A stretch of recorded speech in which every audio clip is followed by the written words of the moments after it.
D منی آئی کیو میں خوش آمدید، جہاں ہم سب کا منی آئی کیو بہتر بنانے کے لیے کام کرتے ہیں۔ یہ تجزیہ ڈیپ مارکیٹ ریسرچ پر مبنی ہے۔ آج کے اس عمیق تجزیے میں ہم پاکستان کی ایک بہت مشہور steel company Amreli steels limited یعنی ASTL کا جائزہ لے رہے ہیں۔ بالکل، اور یہ کمپنی 1984 میں ایک پرائیویٹ لمیٹڈ کمپنی کے طور پر شروع ہوئی تھی۔ پھر جیسے جیسے کاروبار بڑھا تو 2009 میں یہ ایک پبلک کمپنی بن گئی۔ صحیح، مطلب ایک لمبا سفر طے کیا انہوں نے۔ جی، ان کا بنیادی کام تعمیراتی ڈھانچوں کے لیے اسٹیل بارز اور بلٹس بنانا ہے، لیکن نفع اور نقصان کے ہندسوں میں جانے سے پہلے ان کے شیئر ہولڈنگ اسٹرکچر کو سمجھنا بہت ضروری ہے۔ وہ کیوں؟ شیئر ہولڈنگ سے ایسا کیا پتہ چلتا ہے؟ کیونکہ اس سے ہمیں ان کی فیصلہ سازی کا اندازہ ہوتا ہے۔ جون 2025 تک کے ڈیٹا کے مطابق مارکیٹ میں ان کے تقریباً 297 ملین شیئرز ہیں، لیکن حیران کی بات یہ ہے کہ ان میں سے 56.5% شیئرز براہ راست ڈائریکٹرز اور ان کی فیملیز کے پاس ہیں۔ اچھا، تو عام پبلک کے پاس کتنا حصہ ہے؟ عام عوام کا حصہ بمشکل کوئی 9% بنتا ہے، باقی مختلف اداروں کے پاس ہے۔ واہ، مطلب ٹیکنیکی طور پر تو یہ ایک پبلک کمپنی ہے، لیکن ڈرائیونگ سیٹ اور سارا کنٹرول بس چند ہی لوگوں کے ہاتھ میں ہے۔ اور یہی چیز ہمارے آج کے تجزیے کا اصل مقصد بھی ہے۔ بالکل صحیح کہا۔ ہم نے آج یہ دیکھنا ہے کہ کیسے ایک زبردست منافع بخش کمپنی اچانک اپنی بقا کی جنگ لڑنے لگتی ہے، اور پھر جب لگتا ہے کہ سب ختم ہو گیا تو وہ اپنی بیلنس شیٹس میں ایک ایسی اکاؤنٹنگ کی جادوگری کرتی ہے جو سب کو منافع دکھانے لگتی ہے۔ تو چلیے اس صورتحال کو تفصیل سے سمجھتے ہیں۔ اس زوال کو سمجھنے کے لیے ہمیں پہلے ان کے عروج کے دور میں جانا پڑے گا۔ مطلب کہانی کا اصل آغاز 2019 سے ہوتا ہے۔ 2019 یعنی کووڈ سے بالکل پہلے کا وقت؟ جی ہاں، 2019 میں ان کی سیلز میں غیر معمولی اضافہ ہوا تھا۔ انہوں نے تقریباً 3.25 لاکھ ٹن مال بیچا تھا، جو پچھلے سال کے مقابلے میں لگ بھگ 84% زیادہ تھا۔ زیادہ سیلز؟ مارکیٹ میں 3.25 لاکھ ٹن مال بیچنا کوئی چھوٹی بات نہیں ہے۔ بالکل نہیں، یہ ایک بہت بڑا نمبر ہے، لیکن میں ان کا ڈیٹا دیکھ رہا تھا اور مجھے لگا کہ یہ بالکل ایسے ہی تھا جیسے ایک اسپورٹس کار پوری رفتار سے موٹر وے پر دوڑ رہی ہو، لیکن اچانک پیٹرول اتنا مہنگا ہو جائے کہ سفر کا خرچہ ڈرائیور کی جیب پر بھاری پڑنے لگے۔ یہ بہت زبردست مثال دی ہے، کیونکہ سیلز اتنی زیادہ ہونے کے باوجود روپے کی قدر بہت تیزی سے گرنے لگی تھی، اور پاکستان میں چونکہ اسٹیل انڈسٹری اپنا خام مال یعنی اسکریپ باہر سے منگواتی ہے تو ڈالر مہنگا ہونے کی وجہ سے ان کی لاگت آسمان پر چلی گئی۔ بالکل، امپورٹ لاگت اتنی بڑھی کہ ان کا گراس پروفٹ مارجن 17.8% سے گر کر سیدھا 8.5% پر آ گیا۔ مطلب مارجن آدھا رہ گیا۔ جی، اور اس بڑھتی لاگت کے ساتھ ایک اور بہت بڑا معاشی ہتھوڑا پڑا ان پر، جو کہ فائنانس کاسٹ کا تھا۔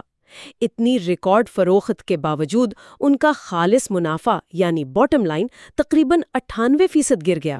98%؟ یہ تو تباہ کن ہے۔ فائنانس کاسٹ اتنی زیادہ کیسے ہو گئی اچانک؟ اصل میں جب ملک میں مہنگائی بڑھتی ہے تو اسٹیٹ بینک اپنا ڈسکاؤنٹ ریٹ بڑھا دیتا ہے، اور امریلی اسٹیلز نے اپنا کام پھیلانے کے لیے مارکیٹ سے بہت زیادہ قرضے اٹھا رکھے تھے۔ ان کا گیئرنگ ریشیو 49% سے بڑھ کر 56% ہو گیا تھا۔ گیئرنگ ریشیو سے مراد کہ کمپنی اپنے سرمائے کے مقابلے میں کتنا قرض استعمال کر رہی ہے، صحیح؟ بالکل صحیح۔ اب جب شرح سود بڑھی تو ان قرضوں کی قسطوں اور سود کا بوجھ بہت زیادہ ہو گیا۔ ان کی فائنانس کاسٹ میں 165% کا ہوش ربا اضافہ ہوا۔ واہ! اور اسی دوران میں دیکھ رہا تھا کہ انہوں نے اپنے ملازمین کی تعداد بھی 800 سے بڑھا کر لگ بھگ 1400 کر دی تھی، یعنی انتظامی اخراجات بھی بڑھ گئے۔ جی ہاں، مطلب سپورٹس کار کا وزن بھی بڑھا دیا اور ایندھن بھی مہنگا ہو گیا۔ اور یہ تو صرف شروعات تھی، کیونکہ پھر 2020 آ گیا اور پوری دنیا کو کووڈ نے ہٹ کیا۔ کووڈ کا سال تو ہر بزنس کے لیے برا تھا، ان پر کیا اثر پڑا؟ 2020 میں فیکٹریاں 2 ماہ کے لیے مکمل بند رہیں۔ اب پیداوار بند تھی، لیکن فکسڈ کاسٹ تو بند نہیں ہوتی نا۔ اور اس سے بھی بڑا دھچکا حکومت نے دیا۔ حکومت نے کیا کیا؟ حکومت نے فیول چارج ایڈجسٹمنٹ اور انڈسٹریل سپورٹ پیکج، جسے ISPA کہتے ہیں، وہ ختم کر دیا۔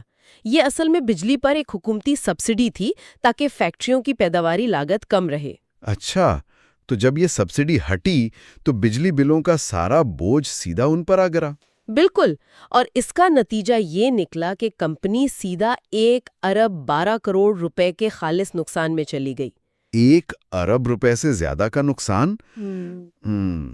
عام طور پر اتنے بڑے جھٹکے کے بعد کسی بھی کمپنی کا سنبھلنا بہت مشکل ہوتا ہے، لیکن 2021 اور 22 کے نمبرز دیکھ کر تو حیرت ہوتی ہے۔ جی، 2021 واقعی ایک ٹرننگ پوائنٹ تھا۔ مطلب 2021 میں اچانک ان کی سیلز 48% کیسے بڑھ گئیں، اور وہ منافع جو مائنس میں تھا وہ چھلانگ لگا کر 1 ارب 30 کروڑ روپے سے اوپر کیسے پہنچ گیا؟ بظاہر تو ایسا لگتا ہے جیسے مینجمنٹ نے راتوں رات کوئی جادو کی چھڑی گھما دی تھی۔ یہاں جو بات سب سے زیادہ دلچسپ ہے وہ یہ ہے کہ کوئی جادو نہیں تھا، بلکہ یہ ایک بہت ہی ایگریسو پرائسنگ اسٹریٹجی تھی۔ اچھا، وہ کیسے؟ دیکھیں، بین الاقوامی مارکیٹ میں اسکریپ اور مقامی سطح پر بجلی، ان دونوں کی قیمتیں مسلسل بڑھ رہی تھیں، اور امریلی اسٹیلز کی کل لاگت کا لگ بھگ 79% حصہ انہی دو چیزوں پر مشتمل ہوتا ہے۔ تو کمپنی نے کیا کیا؟ انہوں نے اس بے پناہ لاگت کا سارا بوجھ اٹھا کر کامیابی کے ساتھ اپنے کسٹمرز پر ڈال دیا۔ مطلب لاگت بڑھی تو انہوں نے اسٹیل کی قیمت بڑھا دی، اور خریدار خاموشی سے وہ مہنگا اسٹیل خریدتے بھی رہے۔ یہ کیسے ممکن ہے؟ کیونکہ کووڈ کے فوراً بعد مارکیٹ میں رکی ہوئی ڈیمانڈ کا ایک دم سے طوفان آیا تھا۔ حکومت نے کنسٹرکشن پیکیجز بھی دے رکھے تھے، تو لوگوں کو گھر اور بلڈنگز بنانی تھی۔ ڈیمانڈ اتنی زیادہ تھی کہ لوگ مہنگا اسٹیل خریدنے پر مجبور تھے۔ یعنی ان کا مال ہر قیمت پر بک رہا تھا۔ جی، اور اس حکمت عملی سے ان کا گراس مارجن دوبارہ 11% سے اوپر چلا گیا۔ اسی دوران اسٹیٹ بینک نے ڈسکاؤنٹ ریٹ بھی عارضی طور پر کم کر دیا تھا، جس سے ان کے قرضوں کی لاگت میں 29% کمی آ گئی۔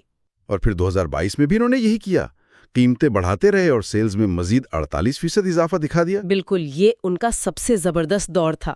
لیکن یہاں میرا ایک سوال ہے، اگر 2021 اور 22 میں سارا بوجھ عوام پر ڈالنے کا یہ فارمولا اتنا ہی زبردست تھا، تو یہ حکمت عملی آگے چل کر فیل کیوں ہو گئی؟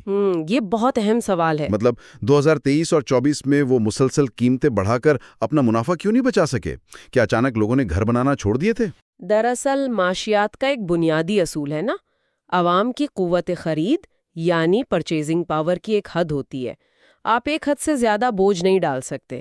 2023 میں حالات یکسر بدل گئے۔ 2023 میں تو ملک میں وہ تباہ کن سیلاب بھی آئے تھے۔ جی بالکل، سیلابوں نے پورے ملک کا انفراسٹرکچر اور سپلائی چینز تباہ کر کے رکھ دیں۔ اس کے ساتھ سیاسی عدم استحکام اور بدترین مہنگائی نے عوام کی قوت خرید کو بالکل نچوڑ لیا۔ اب جب مارکیٹ میں ڈیمانڈ ہی ختم ہو جائے تو آپ قیمتیں کس کے لیے بڑھائیں گے؟ صحیح بات ہے، قوت خرید ہی نہیں تو مال کون لے گا؟ اور پھر 2024 میں تو مارکیٹ کا نقشہ ہی بدل گیا۔ شمالی علاقے میں ان کے نئے کمپیٹیٹرز مارکیٹ میں آ گئے۔ یہ وہی کمپنیاں ہیں نا جنہیں فاٹا اور پاٹا ریجن میں ٹیکس کی چھوٹ ملی ہوئی تھی؟ جی ہاں، ٹیکس چھوٹ کی وجہ سے ان شمالی کمپنیوں کی پیداواری لاگت بہت کم تھی، تو انہوں نے پوری مارکیٹ کو سستے اسٹیل سے بھر دیا۔ اوہ، اب سمجھ آیا۔ اب امریلی اسٹیلز کے پاس قیمتیں بڑھانے کی کوئی گنجائش ہی نہیں بچی۔ بالکل نہیں تھی، کیونکہ جیسے ہی وہ قیمت بڑھاتے، خریدار فوراً اس سستے متبادل کی طرف چلا جاتا۔ یہ تو واقعی کلاسیکی مساوقت کی مثال ہے۔ مطلب جہاں ایک طرف کے ٹیکس چھوٹ نے پوری مارکیٹ کا توازن ہی بگاڑ دیا، اور اس کا اثر نمبرز میں بھی صاف نظر آیا۔ بہت بری طرح نظر آیا۔ 2024 میں کمپنی کی سیلز 15% تک گر گئیں اور ان کا گراس مارجن اپنی تاریخ کی کم ترین سطح یعنی صرف 6% پر آ گیا۔ اور خالص نقصان کا نمبر بھی بتا دیں، وہ کتنا تھا؟ وہ تو حیران کن تھا۔ خالص نقصان پچھلے سال کے مقابلے میں 800% بڑھ کر 6 ارب روپے سے بھی اوپر چلا گیا۔ اور ظاہر ہے جب اتنا بھاری نقصان ہوتا ہے تو سب سے پہلی کلاڑی تو ملازمین پر ہی چلتی ہے۔ جی، انہوں نے اپنا عملہ 749 سے کم کر کے 662 کر دیا، لیکن بدقسمتی سے یہ زوال یہیں نہیں رکا۔ اس سے بھی برا کچھ ہو سکتا تھا کیا؟ جی ہاں، 2025 میں معاشی حالات اس نہج پر پہنچ گئے کہ کمپنی عملی طور پر بند ہونے کے دہانے پر آ گئی۔ اس سال ملک میں ڈالرز کی اتنی شدید قلت پیدا ہو گئی کہ سینٹرل بینک نے امپورٹس پر پابندی لگا دی۔ ہاں، وہ جو ایل سیز والا مسئلہ بنا تھا۔ بالکل، کمرشل بینکوں کو LCs یعنی لیٹر آف کریڈٹ کھولنے سے روک دیا گیا۔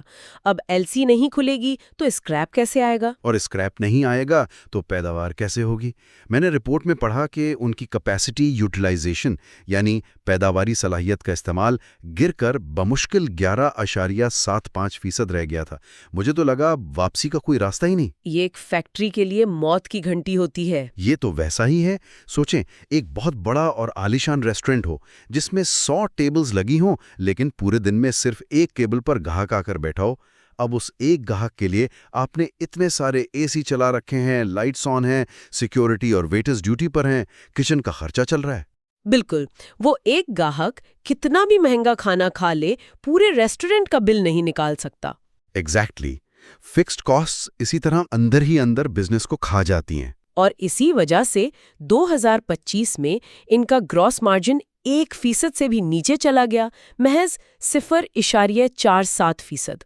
حالات اتنے سنگین ہو گئے کہ انہوں نے بینکوں کی شرطیں توڑ دی۔ وہ جو کرنٹ ریشو کی شرط ہوتی ہے؟ جی، بینکنگ میں کرنٹ ریشو 1:1 رکھنا ضروری ہوتا ہے، یعنی جتنا قلیل مدتی قرض ہے آپ کے پاس اتنی ہی قلیل مدتی اثاثے ہونے چاہیے، تاکہ اگر بینک فوراً پیسے مانگے تو آپ دے سکیں۔ جی، اب جب یہ شرط ٹوٹی تو بینک کے اصول کے مطابق ان کے تمام طویل مدتی قرضے جو شاید 5-10 سال بعد دینے تھے وہ بھی فوری ادائیگی والے قرضوں میں تبدیل ہو گئے۔ واہ، یہ تو کسی بھی بڑے بزنس کے لیے سیدھا ڈیتھ وارنٹ ہے۔ اور اسی دباؤ کی وجہ سے انہیں اپنا شیرشاہ والا پرانا پلانٹ بند کرنا پڑا۔ اور ملازمین کی تعداد مزید کٹ کر صرف 345 رہ گئی۔ اس سال انہوں نے تقریباً 3 ارب 21 کروڑ روپے کا نقصان ریکارڈ کیا۔ تو یہاں تک تو یہ ایک سیدھی سادی اور کافی افسوسناک زوال کی کہانی لگتی ہے، لیکن اب آتا ہے وہ کائناتی موڑ جس نے واقعی سب کا سر چکرا دیا۔ آپ مالی سال 26 کی پہلی ششماہی کی بات کر رہے ہیں نا؟ جی ہاں، فرسٹ ہاف آف 2026۔